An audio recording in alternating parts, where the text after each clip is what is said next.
Olá, Brasil! É cada vez maior o número de crianças enfrentando o problema da obesidade infantil.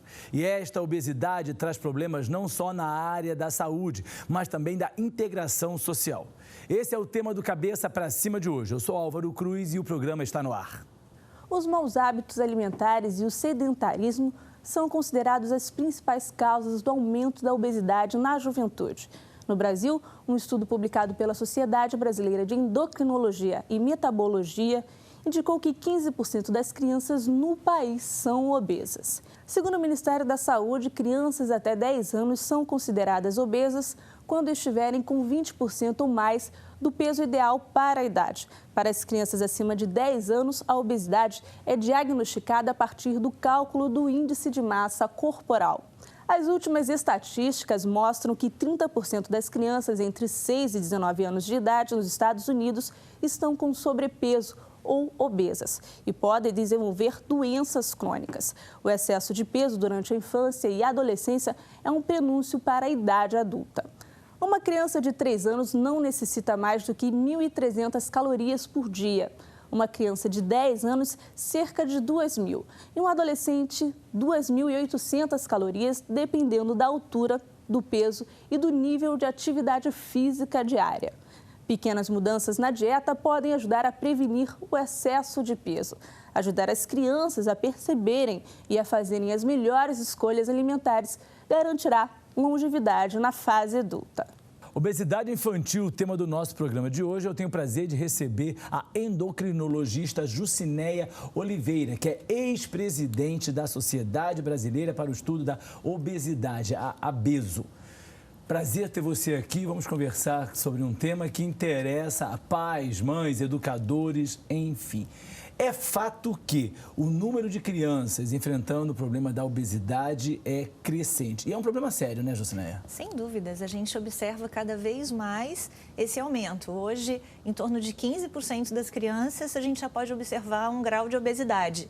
E isso repercute de uma maneira severa, de uma maneira grave em outros itens, né? Que você acaba obtendo níveis aumentados de diabetes, de hipertensão, de doenças cardiovasculares, doenças que antes eram consideradas doenças em adultos, hoje nós observamos em crianças. Então, se a gente observa esses altos índices em crianças, é uma preocupação muito grande, né, para o sistema de saúde, para toda a coletividade, como isso vai acontecer no futuro, né? O que vai acontecer diante desse grau de obesidade e outros problemas. Até um passado recente, criança saudável era aquela criança gordinha, né? As avós costumavam reclamar, os meus netos estão magrinhos, e se utilizavam, inclusive, de farináceos. Farináceos ou aqueles chamados abridores de apetite. Uhum. Por que essa imagem de criança gordinha está diretamente relacionada com saúde, e que é justamente o contrário? Na verdade, é cultural, né? Você imagina, se você vai analisar séculos anteriores, né, o padrão de beleza eram considerados, né, pessoas obesas, né, que estavam bem de saúde. E, enfim, até há pouco tempo atrás se imaginava essa questão, né? Hoje em dia, por exemplo, se observa até o contrário, né, um padrão de magreza. Então, essa questão cultural implica em outras questões.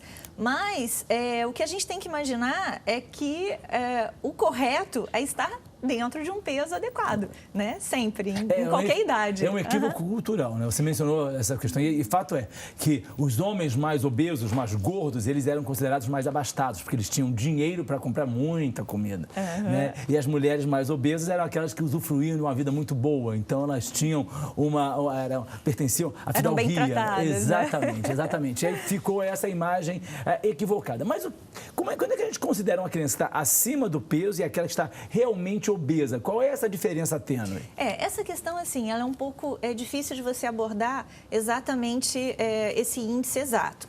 Você considera uma criança obesa quando ela tem em torno de 20% a mais do peso esperado para a idade dela. E em torno de 15% quando é de excesso, né, acima, com sobrepeso. Isso vale mais ou menos até 10 anos de idade. Aí, depois dos 10 anos de idade, nós temos uma classificação chamada IMC, que é Índice de Massa Corporal, que é o peso sobre a altura ao quadrado. Nos adultos, nós temos uma determinada faixa. Das crianças de 10 a 18 anos, é uma outra tabela de avaliação. Ela é um pouquinho mais baixa em termos de valores relacionados ao adulto, né? Pessoas acima de 18 anos. Então, nós temos esses dois índices. Você imagina o percentual acima e a tabela de IMC. São dois índices. Agora, você mencionou alguns problemas de saúde já oriundos dessa questão da obesidade. Doenças que só se eram constatadas em adultos e que agora você no consultório presencia em crianças. Vamos lá, você mencionou a questão da diabetes. Bom, isso é uma grande preocupação em saúde pública, porque até a última campanha relacionada ao diabetes, a Organização Mundial de Saúde, isso é uma epidemia mundial. A Organização Mundial de Saúde colocou o principal problema hoje em relação ao diabetes, o diabetes infantil. Porque o diabetes tipo 2, que sempre foi relacionado ao adulto, ao sobrepeso, porque 90% dos pacientes diabéticos tipo 2 são obesos. Então, você imagina que a obesidade está muito relacionada ao diabetes. E isso você encontrava normalmente em pessoas acima de 40 anos. Agora, o que nós observamos cada vez mais? É a presença de diabetes em crianças de 12, 13, na adolescência. Então, isso é muito grave. O que a gente observa com frequência? Pacientes com dislipidemia, ou seja, colesterol, triglicerídeo alto, isso na infância. Você já observa hipertensão arterial, aumento de ácido úrico. Então, assim, é um absurdo. Doenças que você observava acima de uma determinada idade, nós vemos hoje, com frequência, cada vez mais em crianças, né? Além de todos os outros problemas, né? O que você analisava nas meninas, nas mulheres, uma alteração chamada síndrome dos ovários policísticos, que são cistos nos ovários. Então, você observava em mulheres em idade, assim, mais de fértil, né? Pessoas com uma idade um pouco mais, hoje você vê em meninas com 12, 13 anos. Então, a gente tem que, às vezes, pensar na possibilidade de usar tratamentos como anticoncepcional, outros medicamentos em adolescentes, né? Quer dizer, você vê que os parâmetros de tratamento, eles estão sendo modificados, né? E os médicos estão se preparando cada vez mais para lidar com situações cada vez mais precoces, né? Em crianças até. É um absurdo. A questão da diabetes se manifestando na criança, ela vai conviver um grande tempo, porque vai arrastar isso pela vida toda. Exatamente. Né? E o diabetes, ele está fortemente correlacionado com doenças cardiovasculares, né?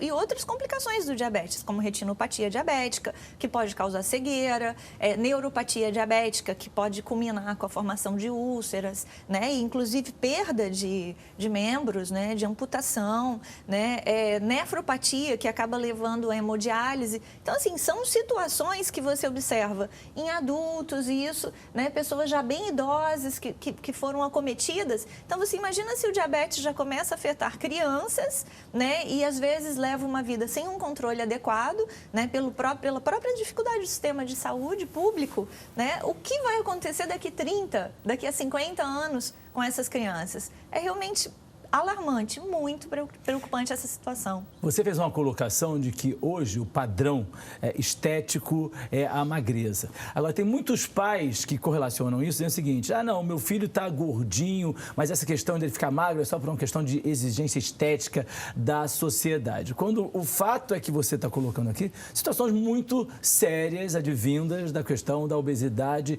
infantil. Diabetes, hipertensão, crianças com pressão alta. Uhum. E isso aí é algo realmente impressionante. Inadmissível. Como é que um pai em casa vai poder classificar, olhar para o filho no momento, está assistindo o programa e dizer assim: opa, meu filho tá obeso, ou ele está só aquele gordinho? Na verdade, assim, essas crianças, elas são acompanhadas pelo pediatra, né? O pediatra é a pessoa... Ou deveriam ser, né? Deveriam ser as pessoas mais preparadas para esse tipo de avaliação. Mas essa questão, ela é muito ampla, porque, assim, você vê, nós temos várias causas de obesidade, né? Então, nós temos a parte genética e a parte ambiental. Então, se a gente for analisar, 20% das causas, até um pouquinho, assim, são relacionadas à genética. E o restante seria ambiental, relacionado, interligado com a parte cultural. Então, quer dizer, nós temos uma tendência, só que associada à parte ambiental, a tendência é muito maior em ter elevação. Aí você observa, esse pai que vê essa criança gordinha, que vê essa criança aumentando o peso e se tornando obesa, normalmente é fruto de uma família com maus hábitos, de uma família também com sobrepeso. Então, os estudos mostram, por exemplo, que a obesidade, ela comete normalmente toda a família, né? Inclusive o cachorrinho, né? da própria família. Então, você vê todo mundo ali... Obesidade canina, né? Poxa, né? Você vê, se acompanha, ele já tem essa tendência de hiperalimentar até o cãozinho. Então, é normal olhar para a criança, algumas vezes ali, gordinha e passa, né? Aquilo faz parte do próprio ambiente. Eu já ouvi de pais que acreditam o seguinte, não, meu filho ele está gordinho, está acima do peso, mas quando ele se tornar adolescente, com o crescimento, ele emagrece naturalmente. Isso é um mito, é uma lenda urbana ou, de fato, é uma decorrência do crescimento? Isso depende. Porque também é uma outra questão que tem que ser muito avaliada. Porque existem determinadas idades para a criança que vão elevar o risco dela ser um obeso adulto também. São fases imprescindíveis para ficar muito ligada ao peso dessa criança.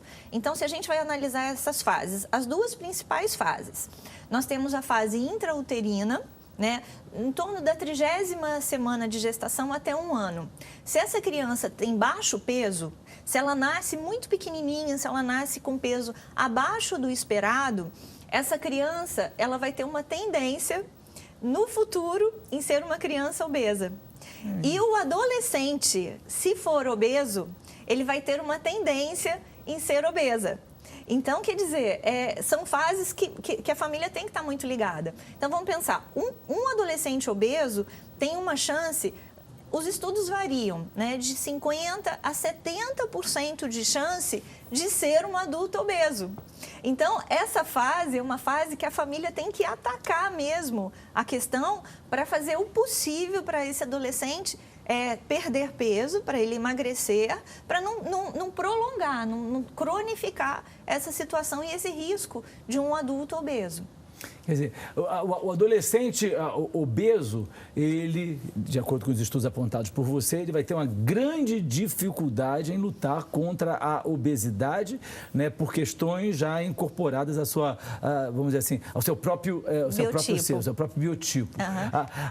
Qual é mais ou menos essa idade crítica? Digamos assim, até que idade crítica estimada, se a criança ou adolescente for obeso, ele vai ter essa dificuldade apontada por você? Isso aí você pode analisar em torno dos 12...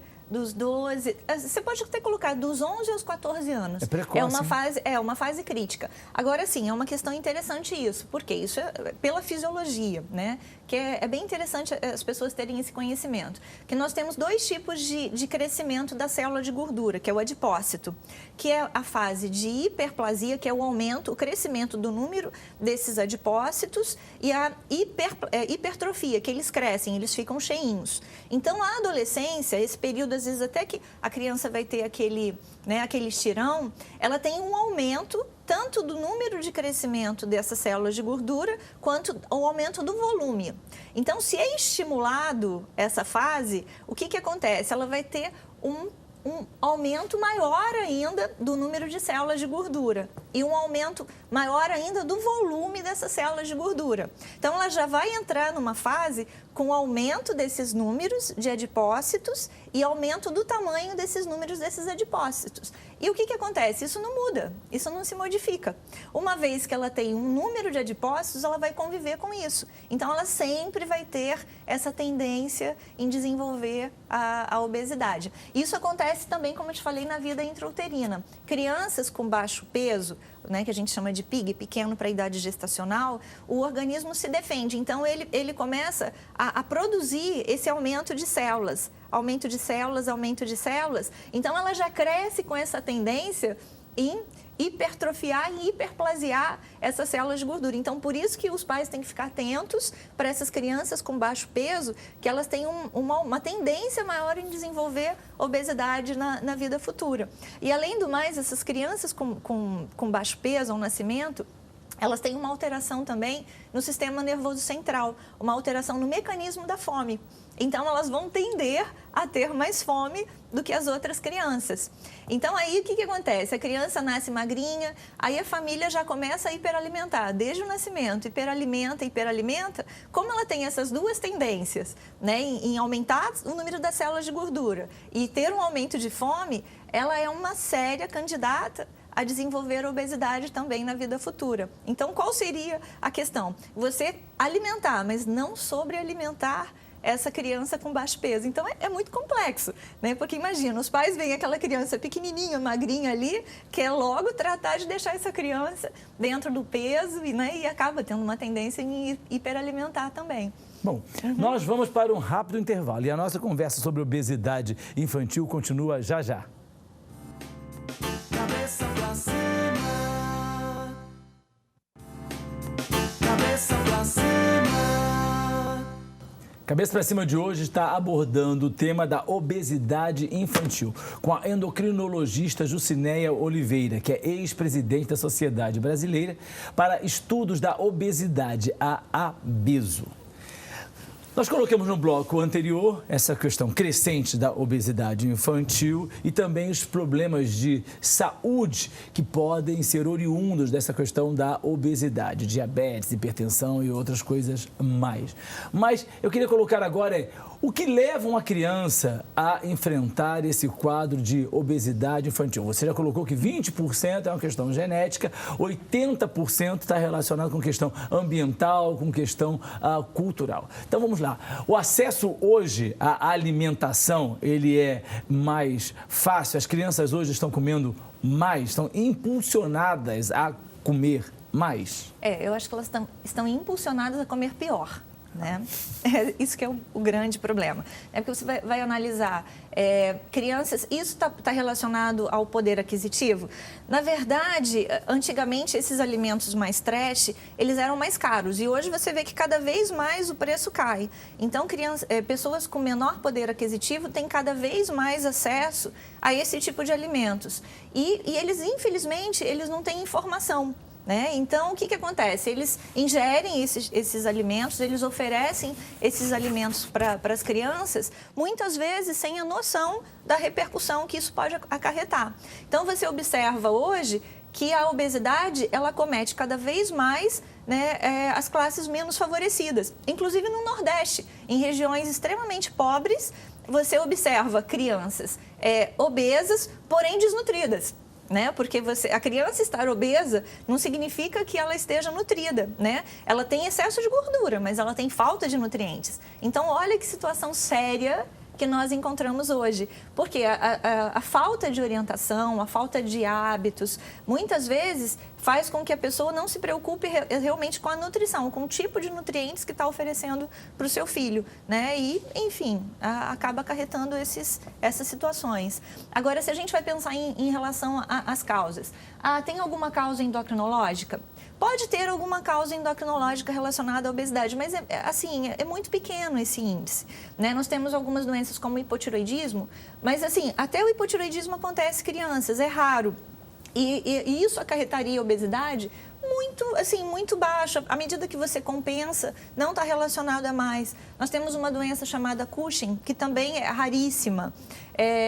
Então, a deficiência do hormônio de crescimento também poderia acarretar obesidade, mas são causas realmente muito raras. Né? Existem alguns medicamentos, tipo corticoide, criança com asma, né, que faz uso de corticoide, isso sim. Isso pode acarretar um dano, né, metabólico, com aumento, inclusive, de glicose, de colesterol e um aumento do nível de obesidade nessas crianças. Mas a principal causa realmente é o ambiente, né? Os hábitos alimentares. As crianças ficam cada vez mais em frente à TV, ao computador, né? Isso você observa a cada dia, né? Existem vários estudos correlacionando o número de horas TV com o aumento do índice, né, da prevalência de obesidade. Quanto mais horas a criança fica parada, mais obesa ela será, né?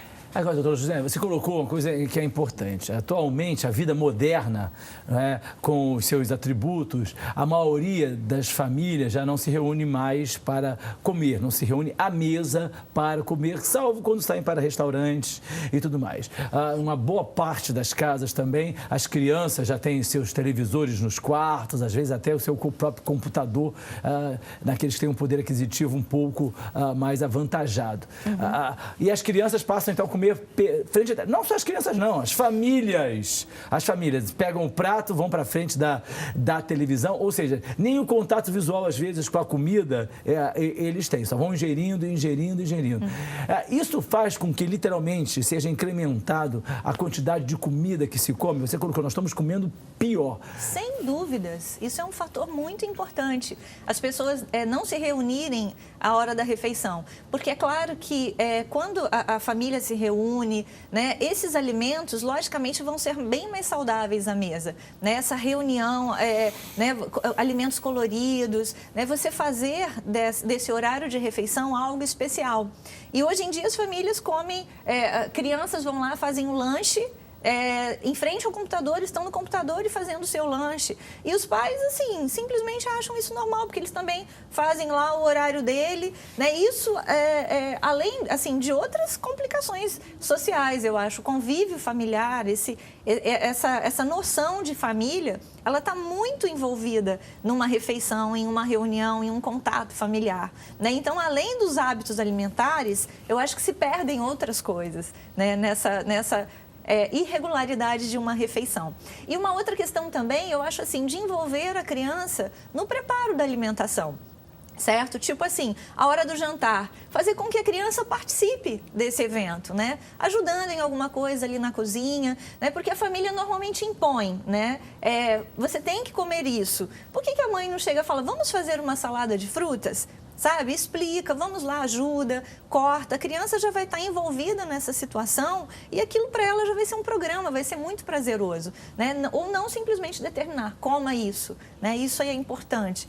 Enfim, são abordagens que são muito mal conduzidas, né, nesses hábitos alimentares. A gente fala muito que nós vivemos na época do fast food, já evoluímos na época do junk food, ou seja, da comida lixo mesmo. Mas quando se fala em fast food, as pessoas pensam logo nas lanchonetes, para as quais as crianças são atraídas por força da mídia. Né? As propagandas são muito bem colocadas, associa-se a esse tipo de comida a alegria, o lazer, a brincadeira. Né? Alguns sanduíches têm até nomes sugestivos associados à felicidade, à alegria, à espontaneidade e tudo mais. E a gente empurra. E os pais normalmente costumam levar essas crianças para isso mesmo, para essas fast food e lanchonetes. Mas em casa, por outro lado, o fast food também está presente, porque a mãe chega do trabalho, não tem tempo de cozinhar, ela vai, que é uma coisa rápida. Ela pega um congelado no micro-ondas, ela vai e bota uma pizza no forno, o que é uma fast food.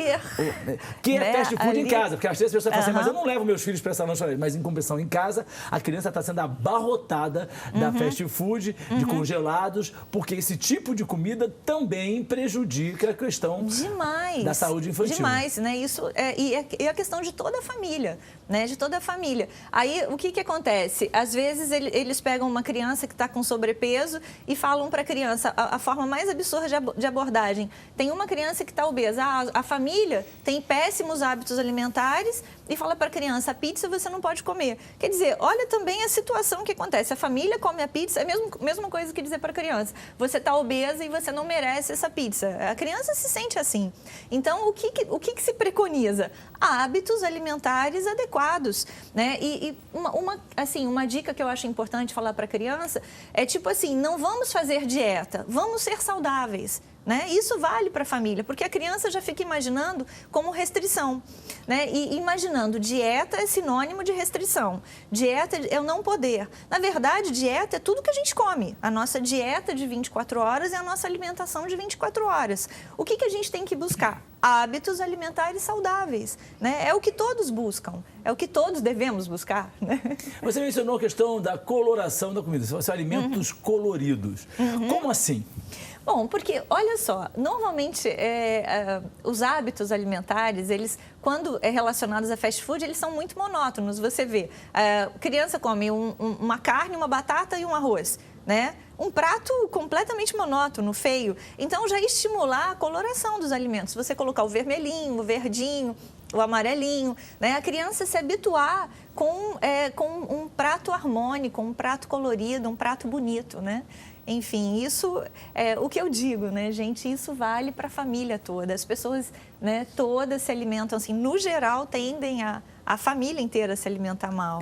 Há uma tendência a criança substituir, você mencionou a questão das frutas, substituir as frutas por biscoitos. Exatamente, o tal dos biscoitos, muito sorvete, né, com a sua gordura hidrogenada e tudo mais. Porque isso é algo que se ensina desde criança e ela vai arrastar aquilo pro resto da vida e, por sua vez, vai ensinar os seus filhos também a não usufruírem do prazer. Os lanchinhos, olha, eu acho um dos grandes problemas para a criança é o lanchinho que ela leva para a escola.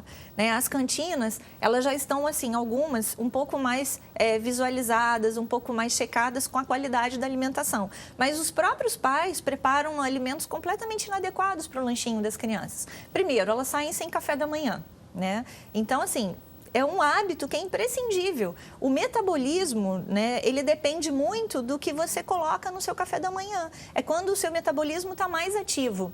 Se você passa o período da manhã em jejum, você já mantém seu metabolismo mais baixo. E aí você fica o dia todo com aquele metabolismo basal baixinho. E aí, às vezes, a pessoa acaba comendo mais à noite, onde o metabolismo está baixo e onde ela engorda mais. Então, é necessário estimular a criança a criar o hábito de ter um café da manhã adequado antes de ir para o colégio. E o lanchinho que ela tem que levar, normalmente os pais colocam um bolinho, biscoitinho, batata frita, quer dizer, péssimos lanchinhos. Pode ter um pãozinho, mas, sabe, tenta um pãozinho light, um pãozinho integral, com queijinho, com blanquê, leva um suquinho, né? E, enfim, já começa logo pela manhã, talvez pela facilidade, né? Já pega o pacotinho que já está fechado, pega, né, alguma coisa que já está pronta, coloca na lancheirinha e a criança leva. Então, assim, a vida moderna realmente, não tem tempo. Então, é reassociação de fatores. Criança em supermercado, quando junto com os pais, a gente percebe que o que ela escolhe é sempre biscoito recheado, sempre muito doce. E os pais, às vezes, levam tudo isso para casa realmente, primeiro por uma, entre aspas, tranquilização de consciência. Já não tenho tempo para dedicar para o meu filho, para minha filha, então vou pelo menos deixar eles comerem o que eles gostam. O que parece ser um snack, um lanchinho rápido, fora aqueles outros que têm gosto de isopor, né, que criança, não sei por que cargas d'água gosta tanto. Mas é a televisão, são as propagandas, né? Tem um apelo comercial muito grande. Você vê o que eles anunciam na hora que a criança está assistindo o programinha dela lá. Normalmente são esses alimentos, né? E normalmente são propagandas muito agradáveis, né? Com um apelo visual muito grande. Então, ela já cria, né? Já correlaciona aquele alimento, né? A algo agradável, a algo bacana. Então, você vê, já começa ali, né? Desde a parte educacional da televisão. Aí entra esse fator que estava mencionando de culpa dos pais, com a questão de não ter o tempo e tudo mais, vou proporcionar prazer através da alimentação. Porque a gente colocou também que a dieta, o alimento saudável, é associado como uma punição.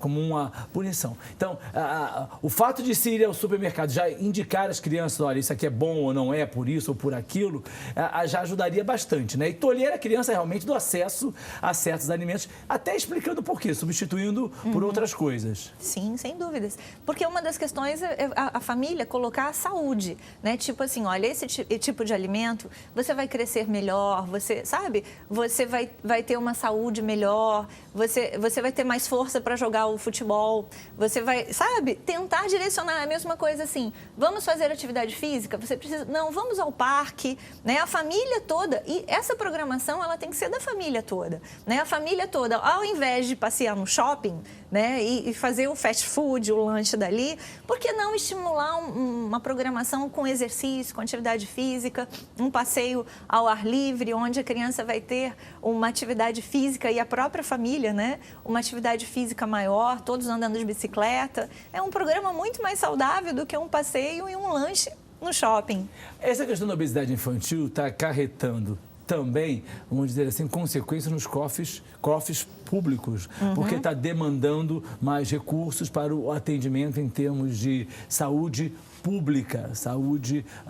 Então, isso deveria ser uma preocupação governamental também, com políticas públicas adequadas a essa situação, fazendo com que as escolas tivessem participação no processo de educação alimentar, não só na hora do recreio ou na hora da merenda escolar, mas em sala de aula também, né, para familiarizar as crianças com aquilo que é saudável. Mas parece que, a despeito disso está custando caro para o governo, aqui no Brasil não há uma preocupação coletiva governamental pública a respeito disso? Tem uma preocupação. Existem várias campanhas, inclusive essa da cantina da escola. Foi uma campanha muito forte em estimular lanches saudáveis para essas crianças. Mas, por incrível que pareça, houveram reclamações de mães. Tipo assim, não tem mais o lanchinho que meu filho gostava na escola. É um absurdo proibir meu filho ter acesso a isso. Ter acesso a esse tipo de alimento. Então, você vê como é cultural, né? Enfim, e aí, como não tem essa fiscalização permanente, as cantinas acabam se acomodando e se adequando ao gosto alimentar, né, dos seus clientes, que é um absurdo. Quer dizer, a política existe, o que falta realmente é a vontade de colocá-la em prática. Bom, vamos para mais um rápido intervalo e depois a gente continua a nossa conversa sobre obesidade infantil, porque interessa a todos nós. Não sai daí não, porque a gente volta já já. Cabeça pra cima. Cabeça pra cima. Com a endocrinologista Jucineia Oliveira, nós estamos tratando do tema obesidade infantil. Eu tenho dados aqui que dizem que a prevalência do excesso de peso é mais elevada em meninos, 32,7%, enquanto as meninas respondem por 27,8%. Por que os meninos sofrem mais com a obesidade infantil? É inerente ao fator genético do sexo masculino mesmo? Depende também da faixa etária, né? Você vê, cada fase tem uma tendência maior, né? A menina tem um pouquinho menos dessa predisposição, né? Depois tem a questão dos hormônios, onde o peso se estabiliza mais, né? E mais à frente, né? Quando a mulher entra na menopausa, o peso também aumenta. Então, isso é inerente às características, né, masculinas e femininas e aos hormônios também. Normalmente os pais começam a se preocupar com a obesidade infantil quando a criança começa a manifestar algum tipo de problema social. Tem crianças que começam a buscar o isolamento, não querem conviver com os coleguinhas, não querem frequentar certos ambientes, não querem estar presentes em festas, porque na própria escola elas começam a sofrer o bullying, ou seja, a discriminação pelo fato dela ser obesa. Aí vem os apelidos, né? Baleia, isso e aquilo, e a criança vai se isolando. E esse é um fator que normalmente o pai não começa a se preocupar, achando o que é que meu filho tem, o que é que minha filha tem, quando na verdade, a posteriori vai chegar à conclusão que a obesidade é um dos fatores que está contribuindo para isso. E isso é um problema muito sério, porque fora esses problemas de saúde que já foram colocados, da hipertensão, apneia, diabetes e tudo mais, esse problema social, ele deve chamar muita atenção do pai realmente, porque é também consequência da obesidade, né? Muitas vezes. Sem dúvidas.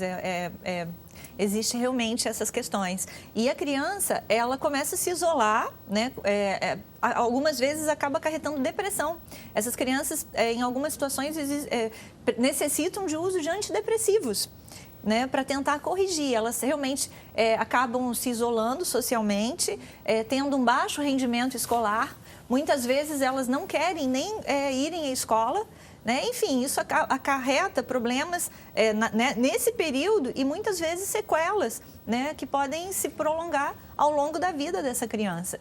E, infelizmente, algumas vezes os pais, eles são alertados quando o problema já está instalado, né? Então, a grande questão é a prevenção. Você não deixar com que seu filho acabe chegando a essa situação. né? E essas sequelas, muitas vezes, acompanham o indivíduo até na fase adulta, porque é recorrente, é comum a gente ver pessoas enfrentando problemas psicológicos. De baixa Isso. estima. A autoestima deles não existe. Não tá lá existe. embaixo, Então, realmente. você imagina, né, como essa criança vai entrar na puberdade, como que ela vai se tornar como que vai ser a vida social dela na vida adulta, né, a vida profissional. Isso acaba sendo acarretado, acaba acometendo a questão profissional, né, a questão social. É muito amplo, né, além de todos os fatores que nós já citamos, né, da situação de saúde. Agora, tem criança que tem compulsão para comer? Ou seja, ela compensa outros fatores de ansiedade dela, a ausência familiar, enfim, essa situação complexa que a gente vive na atualidade, comendo. Sim. E os pais, às vezes, acham isso normal. Sem dúvidas, né, que a gente chama de ataque de comer compulsivo, né, que é um binge eating, que é uma criança que principalmente, normalmente essas crianças elas são mais ansiosas e elas compensam essa ansiedade com esses ataques, né, esses ataques de comer, que seria comer uma quantidade além do que outra pessoa comeria ou comer até ter uma sensação de desconforto, comer até não aguentar mais, né, outras ataque à geladeira, né, ataque noturno, principalmente à geladeira, isso consequentemente vai acarretar a obesidade. É porque muitos pais acham que isso é normal, está em fase de crescimento. Então ele tem mais fome, ele está comendo mais e encaram isso com certa normalidade. Mas dentro de todas essas colocações feitas até agora, a gente percebe que muitas vezes o tratamento da obesidade infantil passa a ser multidisciplinar, ou seja, é necessária a presença de um endocrinologista, muitas vezes de um nutricionista e até de um psicólogo, né, por todos os fatores envolvidos. É isso mesmo? Com certeza. A obesidade, ela é multiprofissional. E, assim, às vezes, o que a gente também necessita é de um preparador físico, né? Porque essa criança, existem situações dessas crianças não conseguirem subir escadas. Elas têm problemas articulares de osteoartrose ainda na infância. Por quê? Essas crianças, elas permanecem grande parte do dia sentadas, então elas apresentam um excesso de peso, uma diminuição da massa muscular e elas perdem força, né, em coxa, em quadríceps. Então elas ficam sem resistência para exercícios básicos, né, como subir, descer escada, um esporte. Ela primeiro, ela tem um sobrepeso, ela não tem resistência, ela vai se sentir mal, né, em concorrer com os colegas e também acaba sendo um outro fator de isolamento. Então, o que seria o indicado?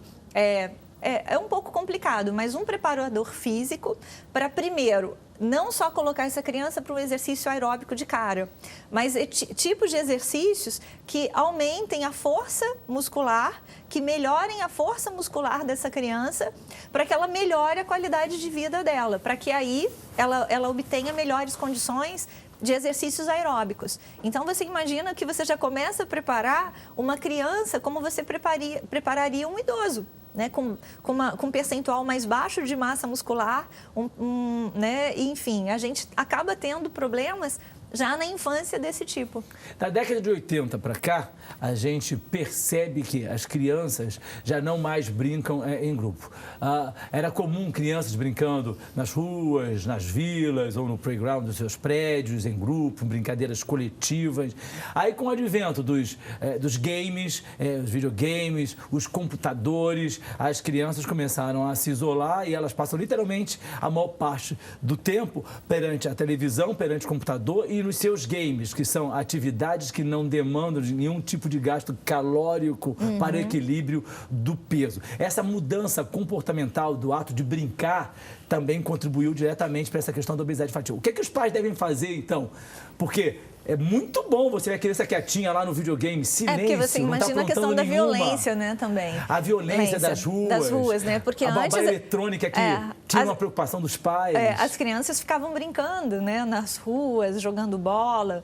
Aí depois elas passaram para os plays. Hoje em dia, acho que os pais têm medo até que as crianças fiquem nos plays. Então, acabam se sentindo mais seguras em ver a criança ali dentro de casa, quietinha, etc. e tal. Mas a família tem que estimular, ou seja, tem que ser um programa familiar e estimular sempre. A criança sempre tem que estar integrada em uma atividade física. Às vezes vem mães pedirem para que eu libere a criança de fazer educação física na escola. Quer dizer, a mãe não quer que a criança faça educação física na escola porque ela não quer. Então, assim, tudo bem que a educação física na escola é um exercício mínimo. É o mínimo que uma criança faz em termos de atividade física. E às vezes, a criança não quer nem esse tipo de atividade e a mãe aceita isso. Ou seja, a criança fica mais tempo sedentária ainda. Então, o estímulo à atividade física, ele tem que ser permanente, né? Para a criança e para toda a família. Não adianta falar, criança, faça exercício e a família toda parada, vendo TV, passa o final de semana todo sem fazer uma atividade física. A gente percebe na sua fala, recorrente, insistente, que não é um problema da criança, é uma situação que tem que ser enfrentada por toda a família. Não basta só levar ao médico, a criança está tomando remédio, se a família não se conscientizar de todo o problema da questão. De todo esse problema, de todo esse processo.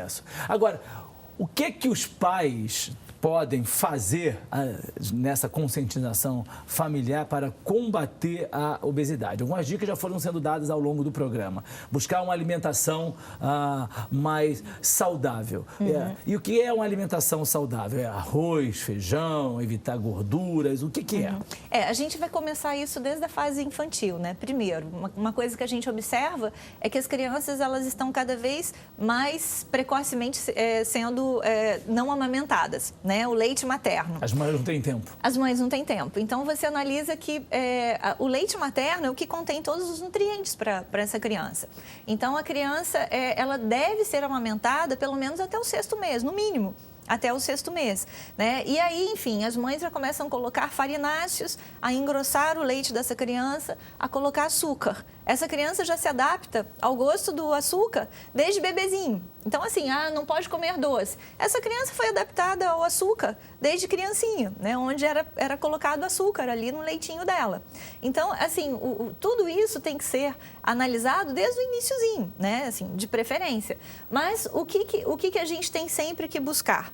Primeiro, estimular uma vida alimentar saudável, né? Sempre, isso sempre.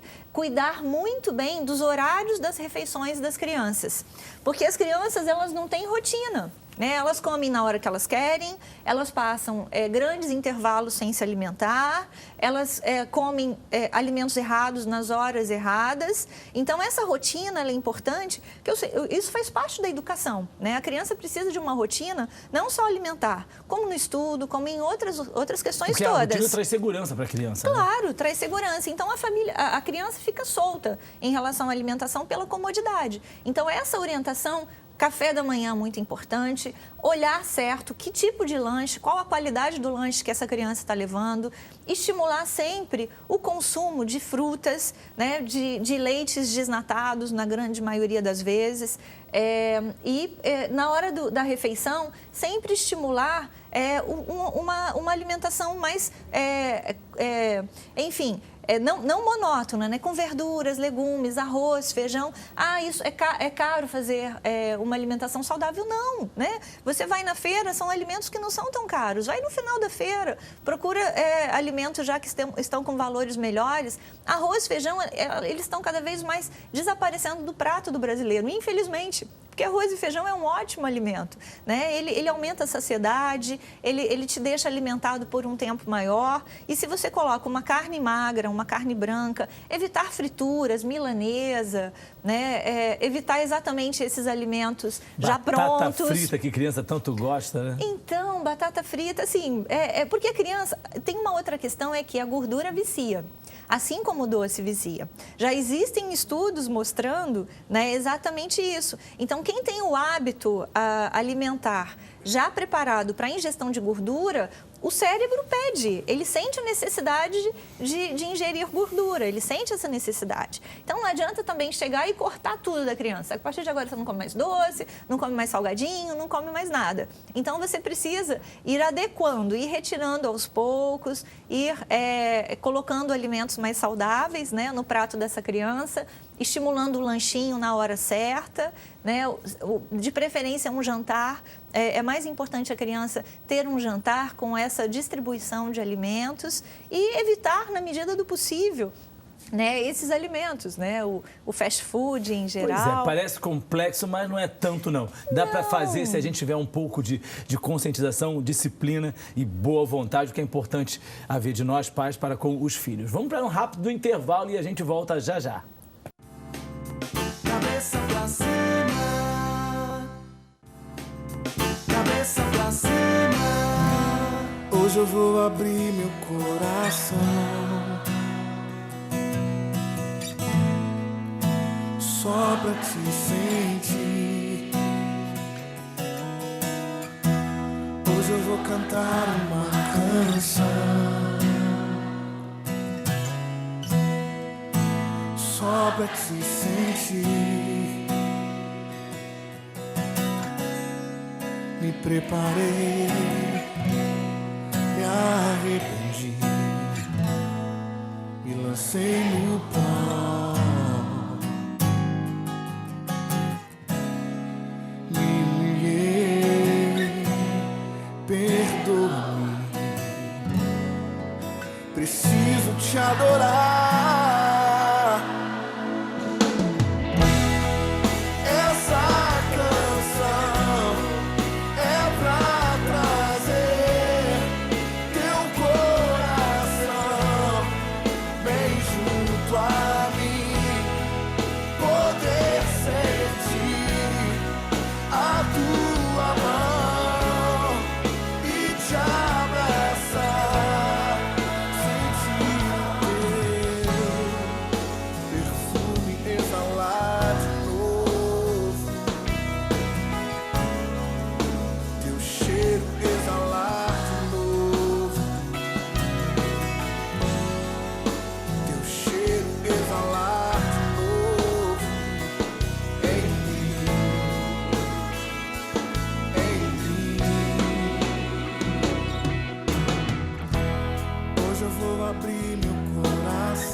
obrigado, Clênio, pela sua presença. Encerra o programa cantando pra gente. Prazer todo meu. É um prazer ter você aqui.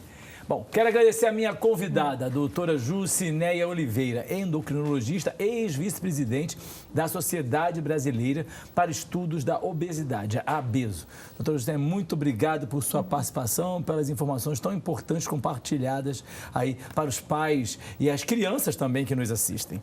Obrigada a você, Álvaro, pelo convite. É sempre um prazer participar do seu programa. Muito obrigado, até uma próxima participação. Meu agradecimento especial a você que nos recebeu na sua casa para esse bate-papo sobre obesidade infantil. Você que é pai, você que é mãe, você que é educador, vamos estar atentos àquilo que as nossas crianças estão comendo e vamos evitar problemas para elas mesmas em termos de saúde e em termos também de integração social. Obesidade infantil é coisa séria. Muito obrigado e a gente encerra o programa com o Clênio cantando pra gente.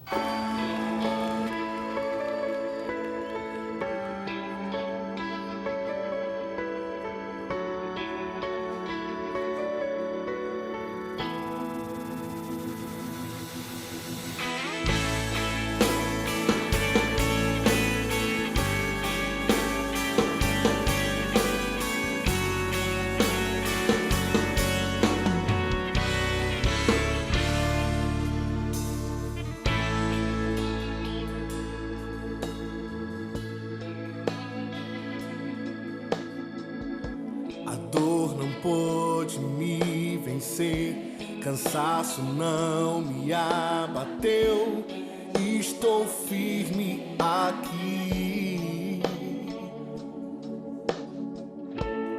Quando eu olho para trás, quantas dores eu passei pra chegar hoje até aqui.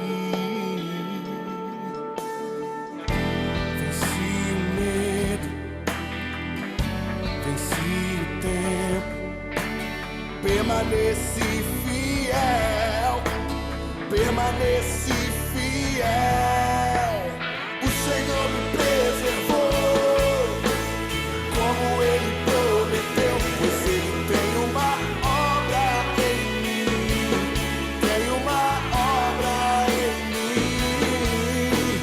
O Senhor me preservou, como Ele prometeu, pois Ele tem uma